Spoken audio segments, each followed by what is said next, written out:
Ladies and gentlemen, this is a YouTube show in which you are brought Slot Machine Sunday, Money Cards Monday, Tic Tac Tuesday, Whammy Mania Wednesday, Thundercracker Thursday, and Flinging Dice Friday and Saturday Superstarcade.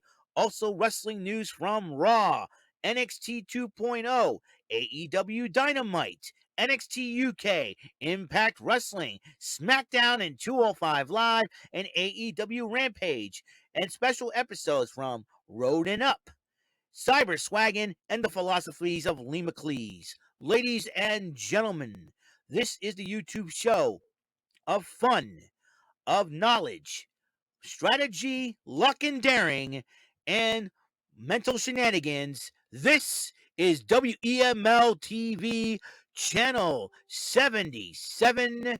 And now here's the host of the show, live from New Bedford, Massachusetts. It is none other than Eric M. Lima.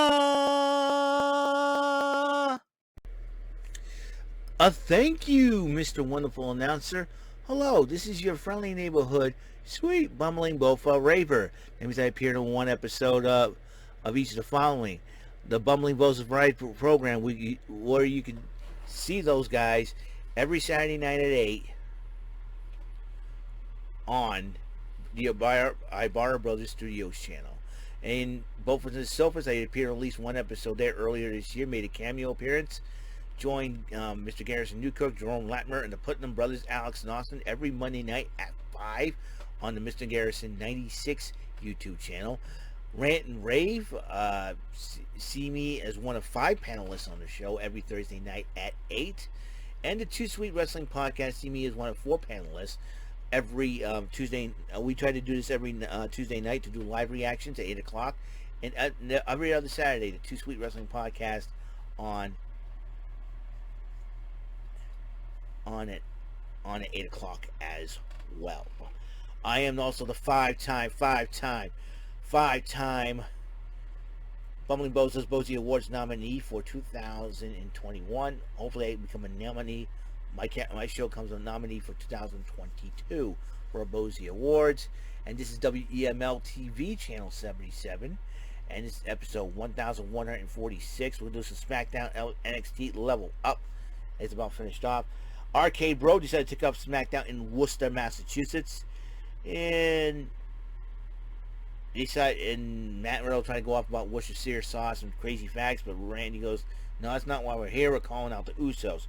Usos come out, and Orton challenges them about a title unification matchup, and Usos accepted the challenge. Randy Orton, Usos did the challenge, and Arcade Bro accepted it. And then the Usos jumped Riddle from behind, making Randy Orton very upset about it, and then a little bit more on that. Naomi and Sasha Banks were talking, and then they were interrupted by Rhea Ripley and Liv Morgan saying that they're going to take the belts from them this Monday night. Arcade Bro came in here to talk to Adam Pearce about the Usos. Say, hey, listen. And then Matt Riddle, I want a piece of Jimmy Uso. And then Adam Pearce goes, you know what? That match will happen tonight. Naomi went one-on-one with Rhea Ripley, and it was a heck of a matchup. Rhea Ripley, though, did pick up the victory, giving her and Liv Morgan some momentum going into Monday night's title match. Kayla Braxton interviewed the Usos. Usos ignore her and won't inside Roman Reigns' locker room. Megan Morant interviews Happy Corbin. Happy Corbin goes, you know what, Madcap Moss, I just used him. He's a loser and everything else. Drew Gulak decided to try his job at interviewing people, so he interviewed Madcap Moss in response to what Mr. Happy Corbin had to say. Madcap Moss, though, was making fun of the Los Lotharios because, you know what, you can kiss me right here. Kiss Cam and shows his butt. It was funny. And then Madcap Moss went one-on-one with the Ricky Martin wannabe Humberto, as they did their own version of the Kiss Cam.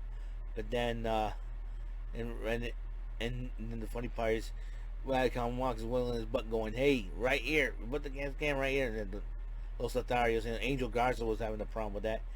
So it looks like Moss got inside the heads of both members of Los Lotharios because Madcap Moss did pick up the victory. And then Charlotte Flair confronted Adam Pearce about why he made the matchup between her and Ronda Rousey at the Night Quit match. And Drew Gulak interrupts them, and then all of a sudden, well, Charlotte Flair goes, "You interviewed me outside the ring." Then the breaking news at Backlash, it will happen. WrestleMania Backlash, a tag team title unification match. RK Bro going up against the Usos, who were defending both of their belts. So both of the belt titles will be on the line. And then Drew Gulak interviewed Charlotte Flair. And then Charlotte Flair was berating Gulak, attacked Gulak, and put him in the figure 8, making Gulak scream, "I quit." And then Gunther and Ludwig Kaiser cut a promo about how the mat being sacred. And that no one stands a chance against the Ring General. That's going to be interesting. Drew McIntyre versus Sami Zayn, too. It was a heck of a matchup until Sami Zayn decided to be a wuss and walk out again.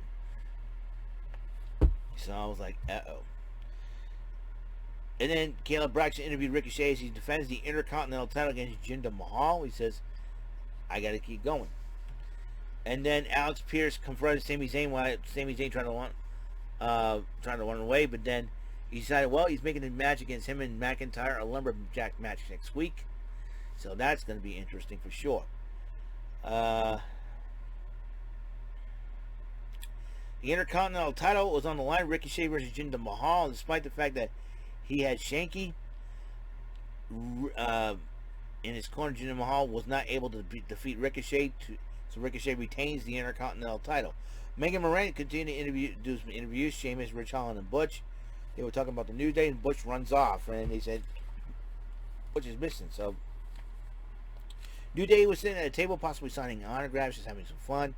And then Butch jumped Kofi Kingston, and then Xavier Woods tried to pry Butch off, and then Sheamus and Rich Holland came in and got involved, and they decided to pull Butch away, and Butch is a little bit crazy, you know what I mean? And then Lacey Evans tells her story part 2, and that's a huge thing, you know, talking about what happened to her dad, his mental state of mind, and everything else.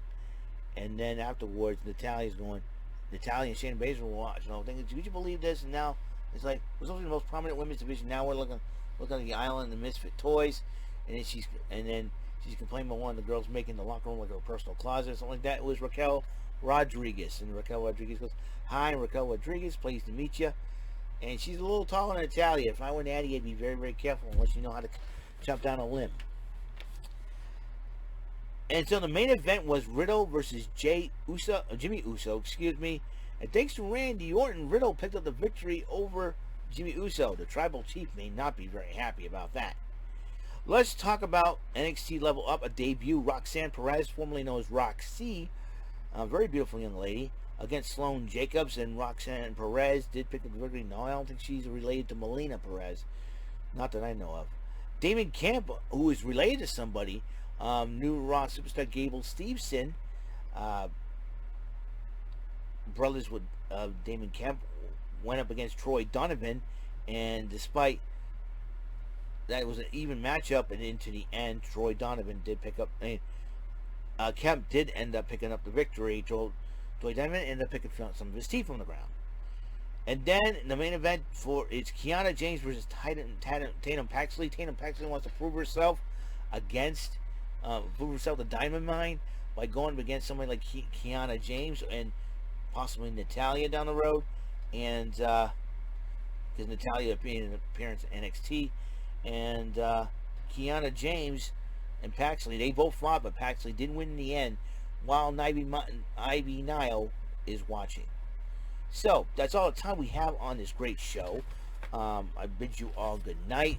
Wish you all peace, the love, and the Lord Jesus Christ from Him above, from me to you. All right, I will see you on tomorrow. I'll see you tomorrow. Hopefully, do a Saturday Superstar case. So, good night, everybody. Peace out.